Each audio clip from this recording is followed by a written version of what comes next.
Uh, I feel like Mickey, and if Mickey and Jerry were to, join alliances, I guess if they were to have their own playpen, these days we have what they called the vlog squads, or they have the TikTok houses, So if you have Jerry, Mickey, and what's another famous mouse? Whatever those, I think the Three Musketeers, they were mouses. Which ironically, if they eat any candy, they die on the spot. That'd be like naming a human after like, what's the things that, unhappy wives do to kill their husbands? Boric acid? No. No, I think they put like arsenic, like put some arsenic in your chicken. Or, there was this lady where this guy actually caught on camera. He set up a camera, which if you have to set up a camera because you're suspicious your wife's been putting stuff in your food, you probably don't need to set up a camera to know that. They're like, she finally put some seasoning on this. Something's a little up. That's when you got to worry if you're with someone that makes bland ass food and then it starts tasting flavorful. They're probably trying to kill you. But no, so if you have a bunch of mouses that create like an alliance and they have their own little frat house, I guess you could really call it the House of Mouse. Yep, that is what I just set all that up for. The House of Mouse. And you're probably about to use yours, double click. What is it called? Control, Alt, Delete. You're just going to log off your computer, throw the whole bitch away, and be like, I am done with the internet because of this guy. And just when you find out that Xfinity wants to raise your Wi-Fi bill, $25, all because you've had it for over a year and you're still keeping their modem because you're too lazy to go seek it out. It's like, well, convenience is a hell of a thing. I'm not a big fan of like convenience stores. Like CVS and Walgreens, everything is so overpriced. But the convenience of not going out to buy an item, and I pay a little extra every month to not worry about that item, that's worth it, It's like people that rent from those like renting couches, like Aaron's or something. And that's when the term I used to always hear, oh, we're going to run errands. I'm like, why is everyone going to fucking errands? The place where you rent a couch for like $28 a month, or you buy a fridge for $38 a month, and then you've had it for 8 years and you've paid over like $8,000 for a fucking fridge that stopped working 3 years ago. Now that's when you should just buy the bitch. But at the same time, when you're caught in the midst of just like, I don't really feel like it, you're like, man. But yeah, it's always funny to see those. There's this commercial. It's always on the radio commercial, because if they were to put this on TV, people would be looking at this mother. Only with a radio can you get away with just saying some wild shit. Low credit doesn't matter. No credit doesn't matter. $85,000 in student loans doesn't matter. You owe the IRS. You owe the IRS 6 figures. Doesn't matter. All you think about is that rock meme. Doesn't matter.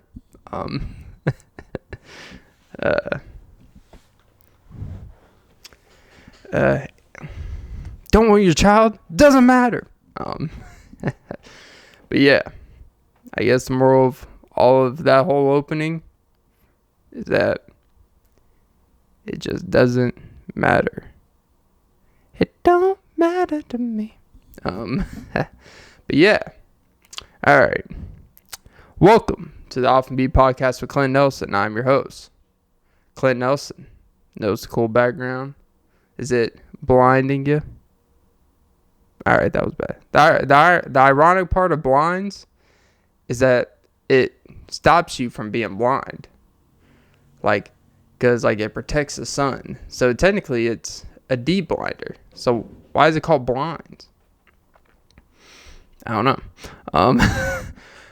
All right, welcome to episode 245 of the Off Beat Podcast with Clint Nelson. I'm your host, Clint Nelson. Don't forget to like, follow, comment, subscribe, hit the notification bell. Most important, ladies and gentlemen, don't forget to suck some titties. Yeah, I gotta say, today's unsponsored energy drink, free promo motherfuckers, C4 Energy, Starburst Strawberry. And I gotta say, you guys don't give me the jolt that Ghost does. It tastes fine, you know. And maybe because I've been doing literally nothing all day, so I've done nothing to deserve my God-given natural renewable resource called, you know, energy or testosterone, I think they call it. Which is kind of an interesting thing because I think they said I was listening to something. They said that the brain actually only uses, or I don't know if it only uses or if it is a lot, but it uses 20 kilowatts of energy at its highest capacity. You know, not that you're literally being electrocuted, but, you know, you got to use energy. Like when you're moving, technically you're using energy, and energy requires something to power it. So you have to use something. Something's being generated, right? But yeah, I found it interesting that literally the thing that you get charged daily by your power company, like, oh, your daily average today was $3.28 because you use 168 kilowatts an hour. And it's like, so you're literally saying on a low end, we only use about 5 minutes of our brain a day, like of a full, like of what it takes of 5 minutes of power to fund a small space of electricity. We literally use 5% of 1 hour of brain power to do the most taxing of things, right?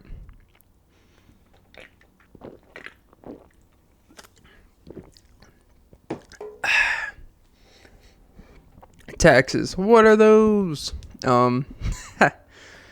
But yeah, it is recording this on December 26th, by the way, at 5:30 p.m. Eastern for the archives. And I just exposed myself. Not that I'm wearing exposing clothing, but sometimes you put it all out there and then they're just like, put it in there. I'm such a fool. But hey, I think the boy's a winner, right?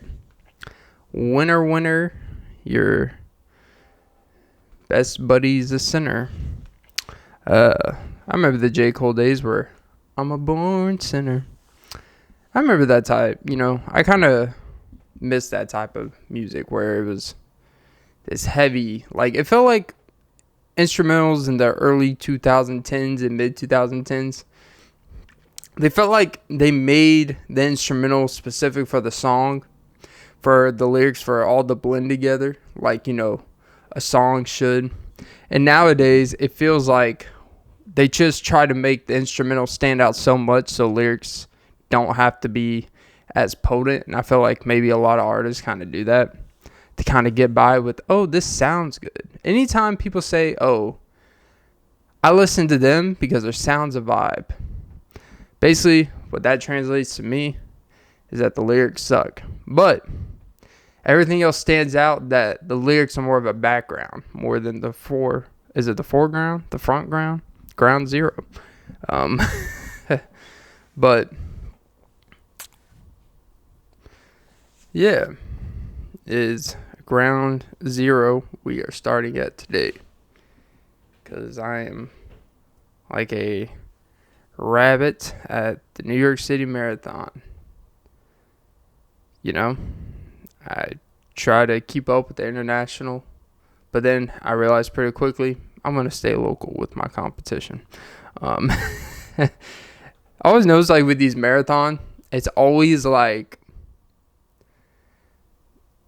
we're not gonna stereotype of countries, but it does happen to be typically the same countries that win these long marathons, like, and they win by a wide ass margin too. Like, it'll be like, I don't know the numbers that are good, but it'll be like, oh, they ran this marathon in 2 hours and 12 minutes, and then like third place is someone from Slovenia, and it was like 2 hours and 35 minutes, whole 17 minutes. They're just literally they're literally just running at the same speed for literally 2.5 hours, right? And they're barely even sweating. They're just, hey, we're here. And they're like, oh, the race is done? Oh, well, that was easy. You Americans, you lazy bums.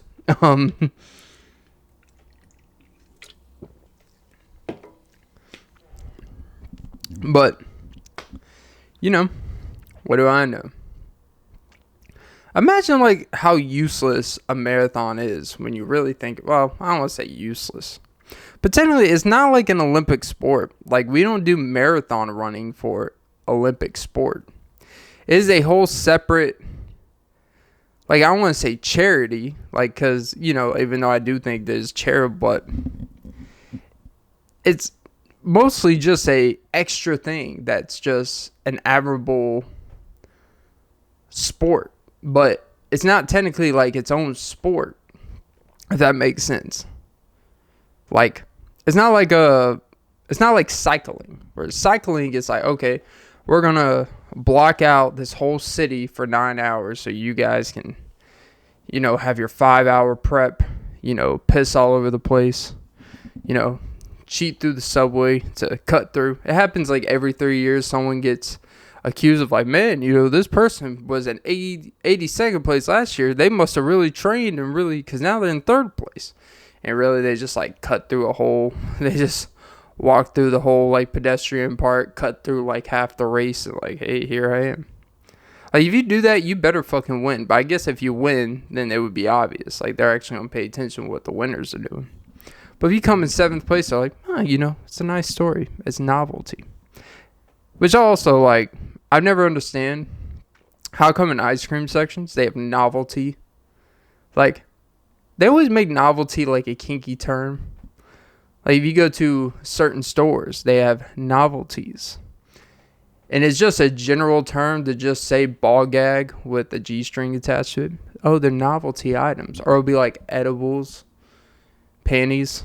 But, you know, I've never ate edible panties. Not that that's just something you go around in your pocket at work and have for a snack. Like, hey, they're like, oh, yeah, I got a Snickers. Hey, I got some icebreaker breath mints. Like, hey, I got some, I got a size 3 watermelon G-string. One nibble.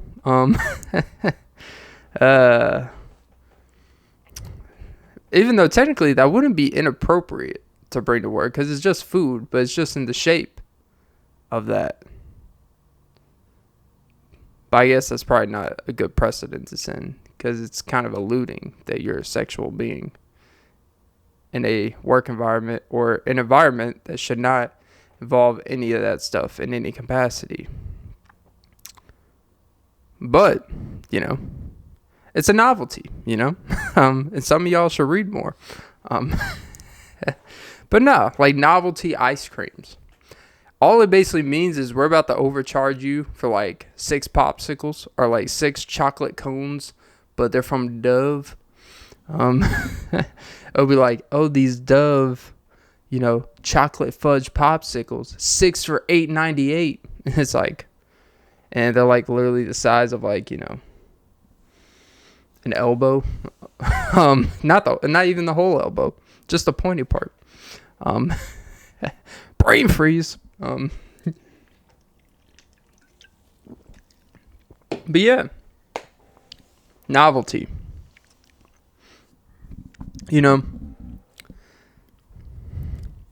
I don't even know, like, what does that really mean, like, novelty? Like, is it really just, like, is it basically just, like, a term for something? Like, we don't really know what to put on this, so we just say it's specialized. Maybe that's what it means, specialized. See, look at Clint putting shit together. It's just specialized. It's like, It's not like if it's ice cream, it's not sherbet, but it's not like ice cream. It's a novelty, you know? It's a brand attached to it. And like, if you go to the other side of the fence, you know, novelty items, it's like, oh, you know, it's a little bit of this, a little bit of that. And they're always overpriced anyways, because it's more of the novelty, the thought of it, that's more inspiring than the actual thing you get. It's like when you pay like there's people that will pay like $15 for a shot glass cup, all because it has a logo on it. It's like you're literally paying $15 for 4 ounces, the fit 4 ounces of stuff in there, you know? Which I guess, you know, what are shot glasses made for? Are they really just meant to like limit alcohol capacity? Or I guess they're made for specific drinks that are meant to be like, you know, drunken, you know, like that. I'm pretty sure there's some deep behind the bar history, story, daiquiri style. Captain, where's the rum bum bum bum bum? But that's the thing with those like mixed drinks. Like I actually came across a video where some guy, you know, like bartenders and stuff, or even ex-bartenders, they'll make TikTok videos and make like these really special drinks just by like taking some simple you have, and then like all you need is these like 8 other syrups laying around, and you can make this one drink in this 12-ounce Corona. I came across this guy. He had just a simple bottle of Corona, right? He like drank half of it so he could start doing whatever. So he drinks half of the Corona. So we were talking about like maybe what, 7-ish ounces, 8 ounces. Maybe I'm misjudging how many ounces. We'll just say, you know what, 8 to 10 ounces of actual alcohol. And then he starts putting like this peach syrup, this whatever the grenadine red stuff is. You know, then this blue thing. The color ended up being blue. Like, that's the overall color. But put like these 5 or 6 different syrups, and I'm like, it's not even like a drink anymore. Like, it's like, that's not even like alcohol anymore. Like, the effect has been watered down. And you know what the worst part is? That's how these alcohol companies, that's how these bars actually make money. Like, when you think about it, it's like, they're charging like $9 for, you know, a simple, like, what is it, like Long Island tea, or some drink that's a daiquiri, some fruity-ass pineapple blue jizaboo drink, you know, that looks like, the pineapple always looks like Hey Arnold's head. And, or like a pina colada, it's like, oh, $10. And it's like, they literally use like 4 ounces of actual alcohol.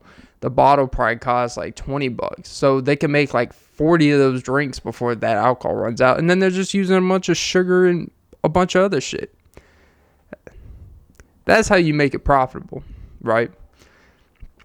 But then it's also a waste of money, because if you just go and get just like a bottle of beer, it could be like $4 or $5 minimum where you go. And you can literally buy a whole like 12 pack for like, you know, $10-12. You know, but it's like, do I really want just a 12 pack sitting around the house? Probably not. Because I'm either going to drink it or it's just a waste of money, right? And I don't really want to drink 12 Bud Lights, right? But, you know, you go out for an occasion, whatever the fuck. And then you can't justify just spending $4 on that. So I was like, well, if I'm, you know, I might as well get a little sus with it, you know. Actually, you know, because my friend, you know, rest in peace, Myron, he actually used to be like a part owner of a club, you know, out here in the metro Atlanta area. And let's just say some nights it was special nights, more than a club, where the officers would come and not say anything of what was taking place. If you know, you know. I never participated. I just helped with the DJ equipment. But no. And I remember he was like, hey, you know what? Because I literally just turned 21 at the time. It wasn't the first drink I had, but it was like the first time like at somewhere and I was close to the person. He's like, hey, drinks on me. And I was looking at the menu. I had no fucking clue what the fuck I was getting. I mean, like, I knew stuff about alcohol, but I was just like, I literally saw. It is, see, like, his, when you're like young and ignorant, and you're just like, you're like, oh, I want to get the, like, you know what? I'm gonna get like a real drink, And I see someone from across, and it was a guy with a girl, and I thought the guy had this big blue slushy drink with like these weird fruits and cherries. I'm like, hey, you know what? This is a grown ass man. If he has this must be normal. So I get this drink, and then like immediately when I start drinking, like, wow, this thing tastes good. And here I am just like lunging over the bar, sipping sussily. Like, there's no non-weird way to sip a slushy alcoholic drink. I think it was some like a Bahama Mama drink. And, it tasted well. And it was a decent amount in it. And it was free because, it was on the house, And the whole night, like, all the guys and, Myron's friend group, in a playful way, just started shitting on me. Taking advantage of the fact that I didn't know any better. Because I didn't know, like, I'm even to this day, I'm not like a alcohol, like, know all the drinks type of guy. Like, I know the basics. I know names, but I actually don't know what's in them. I don't know what it looks like, but I'll probably try if someone's like, hey, try this. And then it's like, oh, shit. It's like, you know what? At a certain point, it all tastes the same. Like, I know it doesn't all taste the same, but you know what I mean. It all tastes the same.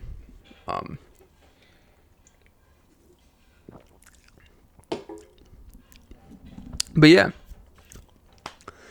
good times. I'm not someone to reminisce on the past, but I do miss those days when it's just, not carefree, but I worked just a minimum wage job. I was quote unquote in school.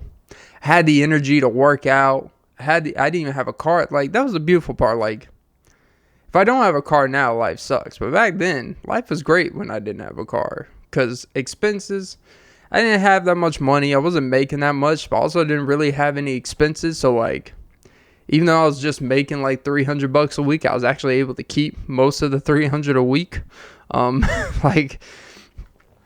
But this time, that's the thing. Like, that's like the best time because you feel fluent. Like, oh man, look at me doing some shit, right? I'm going to school 4 days a week. I have a job I actually working at like 5-6 days a week. And then I'm actually having like a somewhat of a social life without even really wanting or trying to have a social life. It was just because since I was helping my friend, it started because he needed help. Like, he used to do private like events because he was a DJ, but he would sometimes do like some hotels downtown and like lobbies for.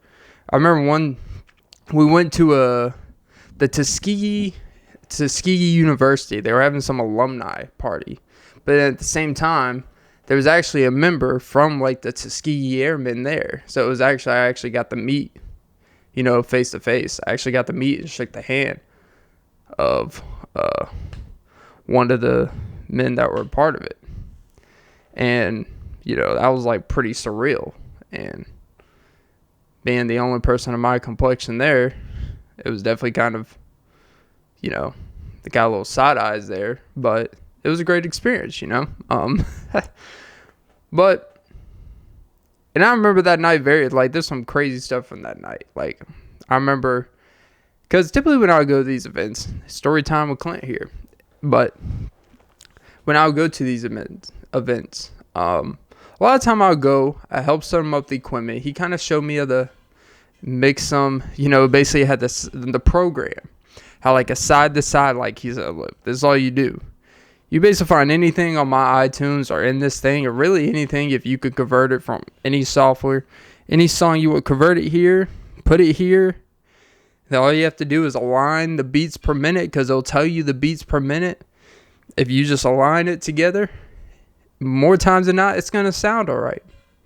And boy, did I just abuse.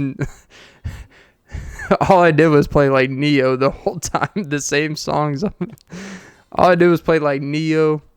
And I think I played Cassie. I remember I combined a Neo and Cassie song, and I'm like, I should be a fucking producer. At the time, which did not age well, I was like, man, I could be the P. Diddy of this. And I'm like, that didn't age well. You don't want to be the P. Diddy of anything right now.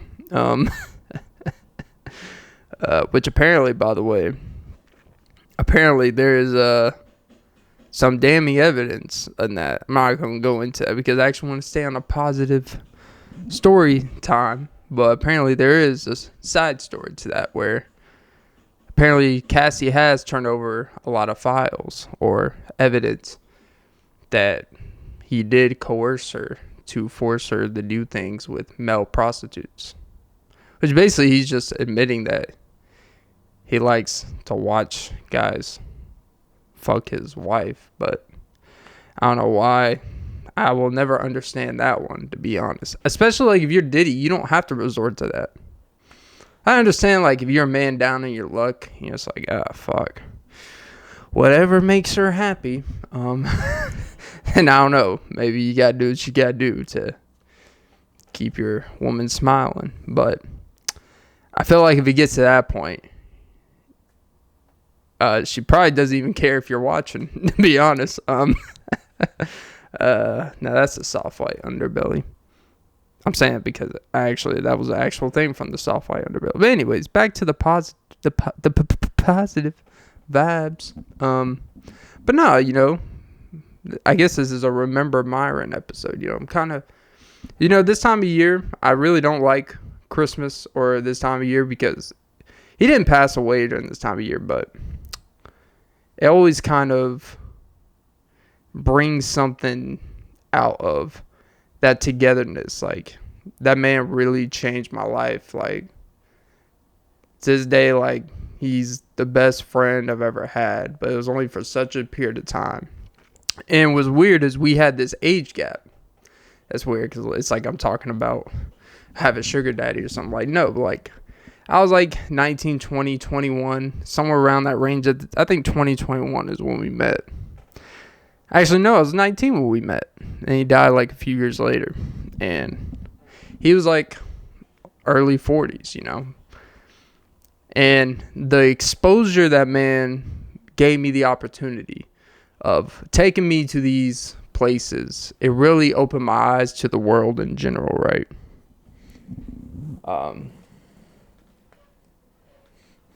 That stuff really opened my eyes to the world and kind of how the real world works out here, Not this, like you get a real gist of how humans actually behavioral things. Like, I wasn't sheltered, but, going through the school system, as they say, you can be kind of limited in the type of access or the type of relationships you can grow, or if you are awkward or you don't fit in. There's a very limit cap to the type of interactions that will be granted to you. But, when you change your life and, you work out and you have a young energy about you going to these things, and you gain a certain affinity for actually, like, it's like when people say they travel, it said like it changes your perspective. It makes you much more well-rounded. I really felt like that was one of those things, like going to these party type of events. And it really changed my perspective of like, oh, like, I am a cool guy. No, but it doesn't mean like, oh, a lot of this stuff is more about how you decide how you want to fit in, and people will accept that. But I would have never even put myself in those environments unless this man did that, for me. And so he's a very impactful person in my life, And, life goes on. You have friends and stuff, but Like in terms of actually like having a real understanding or a true grasp of how, I guess like in a simple sense, men and women kind of interact and how things really are out there. You know, look, in these environments, I went to a lot of people's houses, to people who he did business with, and you see more of the not so beautiful parts of relationships. You see the not so idealistic parts, and you see a lot of people that cheat on their partners openly. You see a lot of, oh yeah, she's at work. That, like, you see like the real side of a lot of this stuff, right? And it's not like this, like, oh, not everyone operates on the same thing. And you learn from being around a lot of this how and why a lot of that stuff typically happens. But neither here nor there. But it was just a great exposure to people. A true crash course of how true interaction with people works in all capacity. Communication, networking. What's important, BS you gotta look for. I think that's what a lot of interaction with people is the reason why experience is very important with that. It's not about the things you learn, the connections you make. It's about knowing when someone's kind of egging you on, or when someone's like trying to fuck you over. Like, you see telltale sign when someone just wants something from you and that's it. Like, they're just using you as a gateway to something they want, and there's nothing you get in return, right? That's why I think this networking, quote unquote, in that capacity matters. But those are the funnest times, No care in the world, just day by day. Sometimes I would fall asleep in the car, wake up at 8 a.m., go to school. That's when I could go off 4 hours of sleep and be a happy-go-lucky motherfucker. But nowadays, like, it's 8 p.m. I'm not going to get back home till 1. That means I'm only going to get 9 hours of sleep. Ugh. Yeah, that's going to be no. Like, that's how old I've gotten, Look at me cocking my elbow back like I'm like having a diuretic, not diuretic, because there's a lot of water being shedded here. Now, I'm not talking about tears. But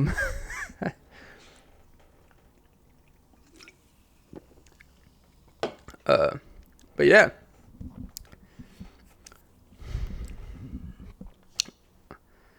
But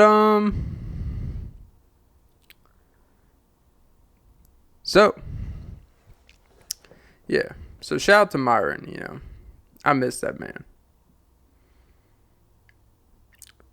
And I'm not even gonna get into the way I found out about all that shit. About his passing and stuff, That stuff's in the past, and I wasn't invited to the funeral, but who cares, It's not like I was his best friend that hung out with him every day. Anytime we needed each other, we're there. But you know what? No one gives me the heads up. No, but it's fucking cool. Uncomfortable laughter settling in. But that's the thing, you have, and I think we all have that. I was fortunate. I think that's why I'm very, like, I know, mature. But in terms of, like, I'm not, like, naive to all this stuff, right? And being around him going through his struggles, his real life situations of having children with multiple women and stuff like that. Like, you see the stress, but you see, like, everything this man did to just see, like, all of his money was just, as he had a wife with their children, had a house together. Then you see, like, then he has, like, his other kid, not other kids, but he has his kids that he makes time for, legally child support and stuff like that. And actually makes time to go see it, because like, this man had no time. He's working this job, doing Uber, getting a half an hour of sleep, going to see them, all this stuff, and making time to anything I needed at the time. I'm like, man, this dude's a machine, right? And, and I think seeing that, it's all like, man, like, there's really, like, if you have responsibilities, you have priorities. Like, there's really no excuse to not make time for those things. Because, like, but seeing that also, and just my experience in general, running yourself into the ground can also, like, really age you a lot faster. And when things age you faster, typically your life gets shortened because just stress levels in your body, all that stuff. And, but, enough of that sad stuff. I'm not a sad boy. I'm a bad boy. Yeah.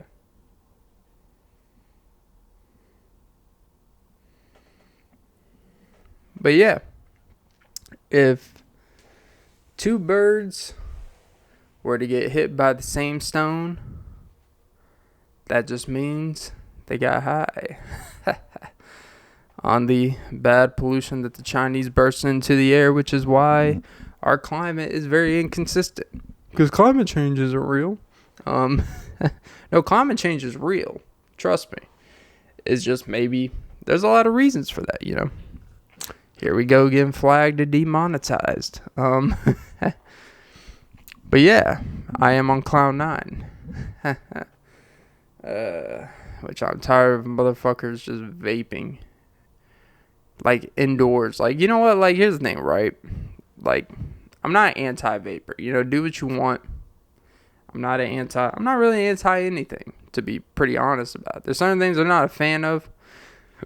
But the issue is the comfortability. Like, vapors kind of have, like, this, what is it called? Like, vapors have, like, this I'm a single mom type of vibe where anywhere I go, you know what? That's not a great example. I don't even know why I said that. No, but vapors are like, they have this, I'm part of a oppressed community that's not really oppressed. And by that, I mean, like, people's sexualities. And, like, yeah, look. All right, here we go. Now, this is the part where I get fired.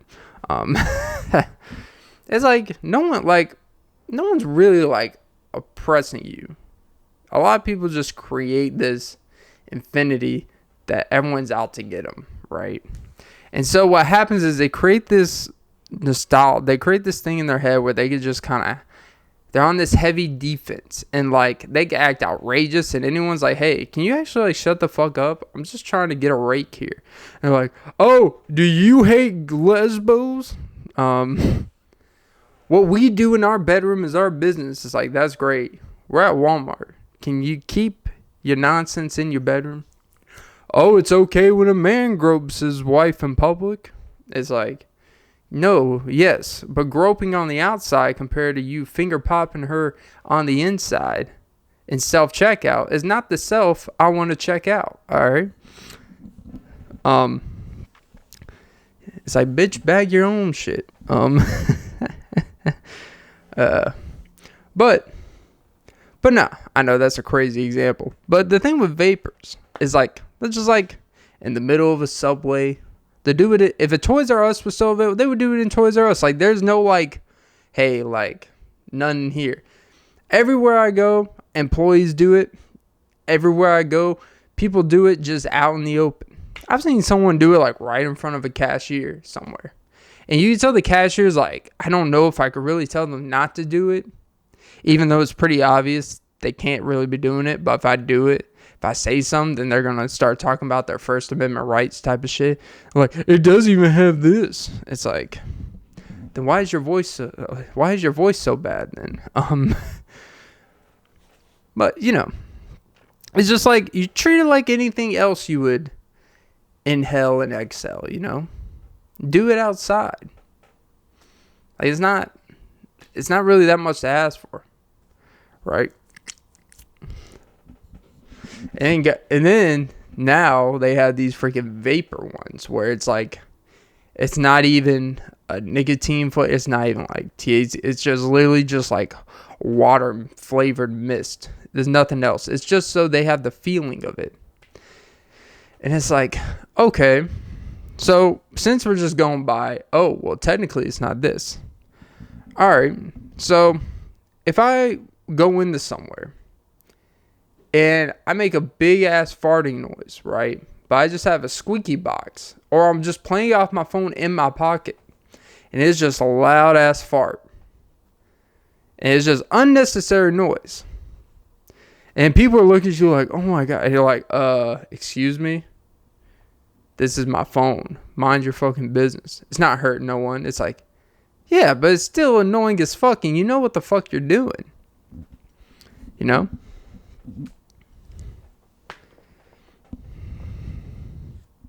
I don't know.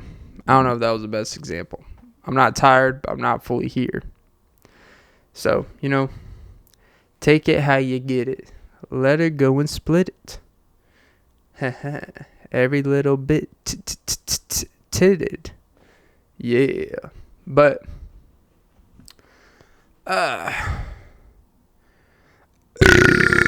excuse me for being here for you.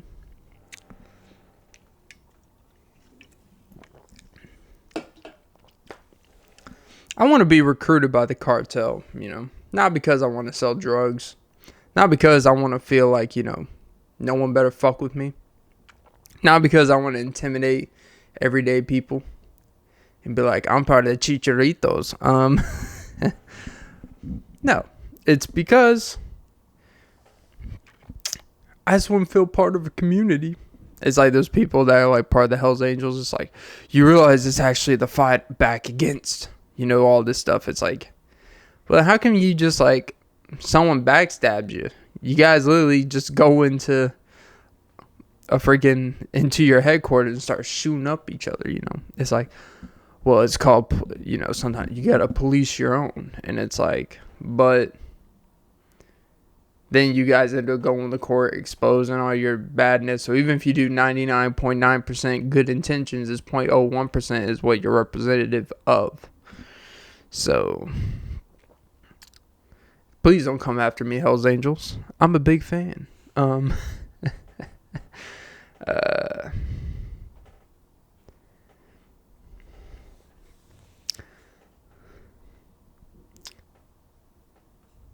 Knock knock.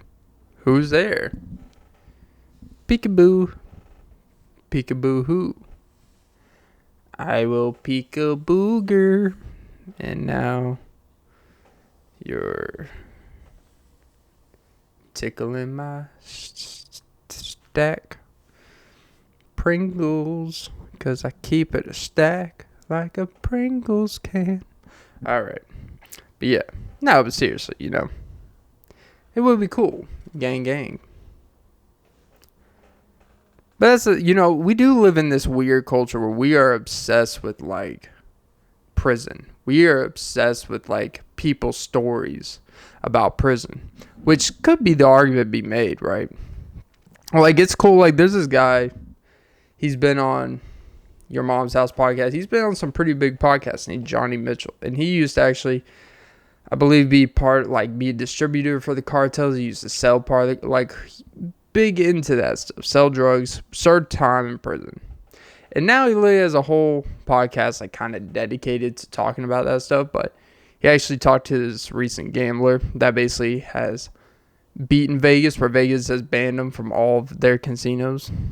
Because he's exposing, like, how rigged they are and all that stuff. So, but this glorification of talking about these things, like, I think it's good to have a knowledge out there of, like, how serious this stuff is, and talk your story and some entertainment value. That's great and all.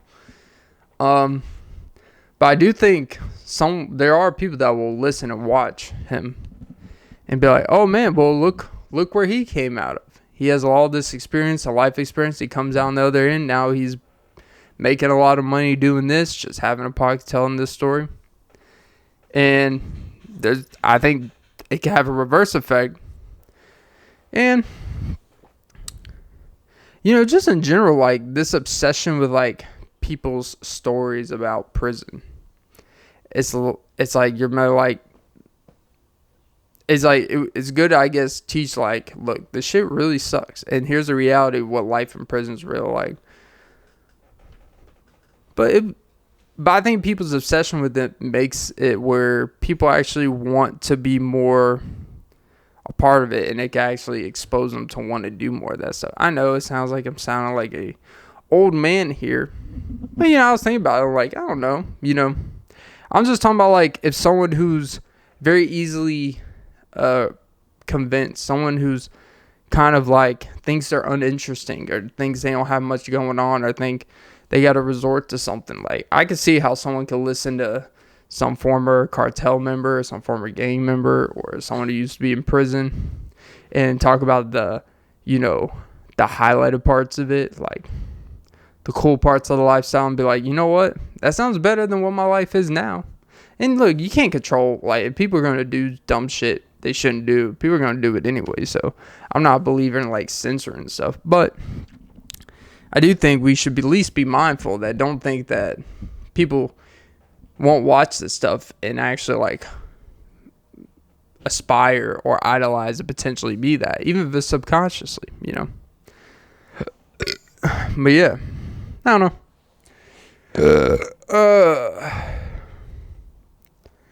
But yeah, I guess I'll end the podcast on this note. There's a closing thoughts. It's a lot to be thankful out here, You have your family. You have your job. You have friends in most cases. You have a life to live. You have freedom. You have choice. You have an abundance of categories. Or scategories. Because I am scattering for your putter pan. I hate that. I don't know why. Like, ever since Jeff Bezos has said the term, I just putter in the morning. Like, it makes, like, I think it literally just means coffee with butter in it. But I think it literally just means he wakes up and he wanders and he kind of slowly gets he just kind of like doesn't plan his first, like he naturally gets into his routine and it's puttering, just like whatevering. But puttering, it's like that term, it just cringes, Sorry, getting a little off track here. But yeah, there's a lot to be thankful for. It's the time of year. I'm pre-recording a few episodes ahead. I'm trying to release a lot before the end of the year, Trying to, end the year on a good note. It's stressful times out here. Struggling with some things, as we all are. We're all just one big struggleville. But I think the biggest thing to always remember is that I don't give a fuck. No, but I think the biggest thing is to genuinely remember is that